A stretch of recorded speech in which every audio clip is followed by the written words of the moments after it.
16,000 মহিলা আৰু এগৰাকী মাত্ৰ পুৰুষ তাৰ পাছত হল বিয়া ক'ত কিয় কেনেকৈ এই আজব ঘটনা শেষলৈ চাওক জনাই আছো এসময়ত এটা অসুৰে 16,100 গৰাকী নাৰীক বন্দী কৰি ৰাখিছিল তেনেতে এগৰাকী প্ৰবল প্ৰতাপী সুদৰ্শন পুৰুষে আটাইকেইগৰাকী নাৰীক মুকলি কৰিলে সেই অসুৰক বিনাশ কৰি পিছে ইমান দিনে বন্দী হৈ থকা মহিলাসকলক সেই সময়ৰ সমাজে অশুদ্ধ বুলি গণ্য কৰিলে তেতিয়াই সেই সকলো মহিলাক সামাজিক মান্যতা দিবলৈ সেই মহান পুৰুষগৰাকীয়ে একেলগেই সকলোকে বিয়া পাতিলে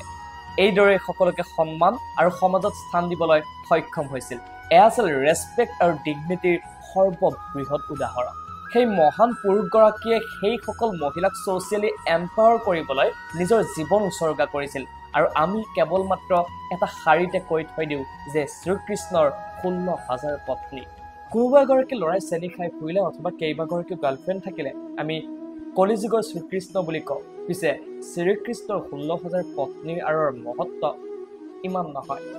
ব্ৰহ্মাণ্ডৰ সমান হয় সেই মহান পুৰুষগৰাকী কেৱল মহানে নাছিল এই সমগ্ৰ ব্ৰহ্মাণ্ডৰ গৰাকীৰ মানৱ অৱতাৰ আৰু আজি তেওঁৰ জন্মদিন